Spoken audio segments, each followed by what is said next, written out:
Мысырдан шығу 35-ші тарау. Мұса Исраилдің үрім бұтағының бүкіл қауымын жинап алып, оларға былай деді. Жаратқан ие орындауға мынаны бұйырған. 6 күн жұмыс істеуге арналған. Ал 7-ші күн сендер тынығып демалатын, жаратқан иеге бағышталған киелі күн болсын. Сол күні жұмыс істеген әркім өлтірілуге тиіс. Барлық тұрған жерлеріңде демалыс күні тіпті отта жақпаңдар.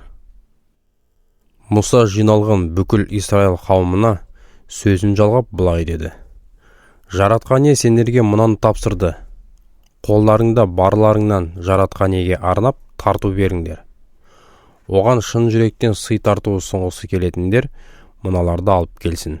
Алтын, күміс және қола, қой үгілгін, күрең қызыл, алқызыл жүн, әрі жіңішке иірілген зығыр жіптер, ешкінің түбітін, қызыл түске боялған қошқар терілерін, борсық терілерін, аққараған ағашын, майшамға арналған зәйтүн майын, жағу рәсіміне арналған майға қосылатын, немесе түтетілетін хош иісті заттар. Сондай-ақ бас діни қызметкердің арнайы киіміне және кеуде қалтасына тағылатын оникс пен басқа да асыл тастар. Араларыңдағы шебер атаулының барлығы келіп, жаратқан иенің тапсырғандарының бәрінде жасап дайындасын.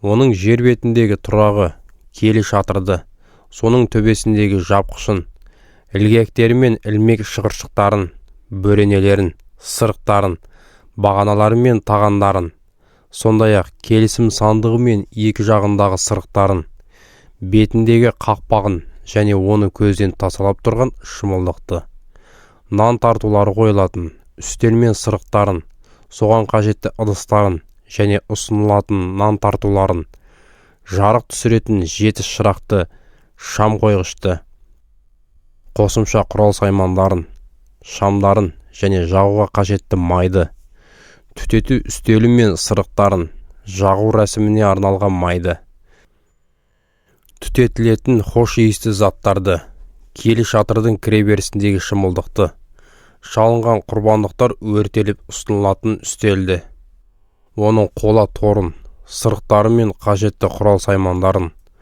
тазарау рәсіміне арналған қола қазан мен тұғырын, ауланы қоршайтын бағаналарды тағандары, перделерімен қоса, сондай-ақ ауланың кіреберісінің перделерін, шатырдың және ауланың қазықтары мен арқандарын, қасиетті орында қызмет атқарғандардың әдемі тоқылған киімдерін, және діни қызметкер Харон мен оның ұлдарының арнайы киімдерін дайындасын. Мұса осыларды айтып болған соң, Исраил үрім бұтағының жиналған бүкіл жамағаты оның қасынан тарап кетті.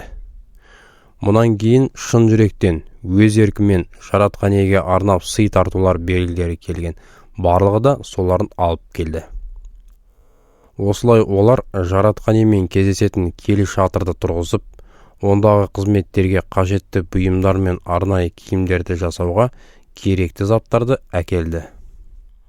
Осыған ерік білдіргендердің бәрі де, еркек болсын, әйел болсын, келді. Олар түрлі-түрлі алтын әшекейлерін, білезік, сырға жүзік, алқаларын әкеліп, жаратқан иеге бағыштап ұсынды.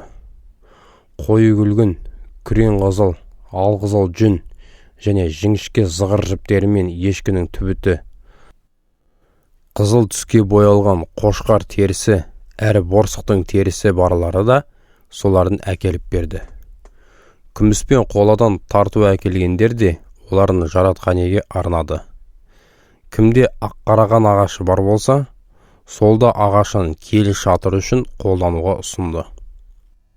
Жіп ере алатын шебер әйелдер қой үкілгін, күрең қызыл, алқызыл жүн, не жіңішке зығыр жіптерді өз қолдарымен еріп әкелді.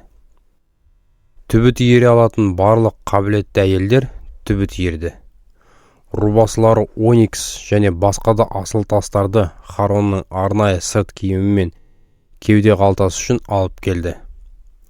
Олар сондай-ақ майшамдарға, жағу рәсіміне және түтетілуге арнап зәйтүн майы мен хош иісті заттарды да ұсынды. Исраилдің барлық әйелдері мен ер адамдары жаратқан иенің Мұса арқылы істеуге тапсырған күллі жұмыстары үшін өз жүрек қалаулары мен жаратқан иеге арнап ерікті сый тартуларын алып келді. Содан Мұса Исраилдің ұрын-бұтағына былай деді: «Біліп алыңдар, жаратқан ие Яхуда руынан шыққан Ури ұлы Хур немересі Беселелді арнайы таңдап алды.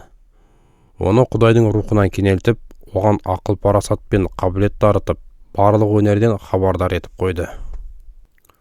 Ол Беселелге алтын, күміс, қола бұйымдарға керемет көркем өрнектер жасауға, асыл тастарды қашап өңдеп, жиектемеге қондыруға, ағаш кесіп, оюлап әшекелеуге және кез келген көркем өнер жұмыстарын істеуге қабілет берді. Мұның үстіне жаратқан ие Беселелге және Дан руынан шыққан Ахисамах ұлы Ахолиабқа басқаларға тәлім беру дарынын да сыйлады. Тәңір ие сол екеуін қандай да болсын жұмысты істей алатын қабілетке кенелтті.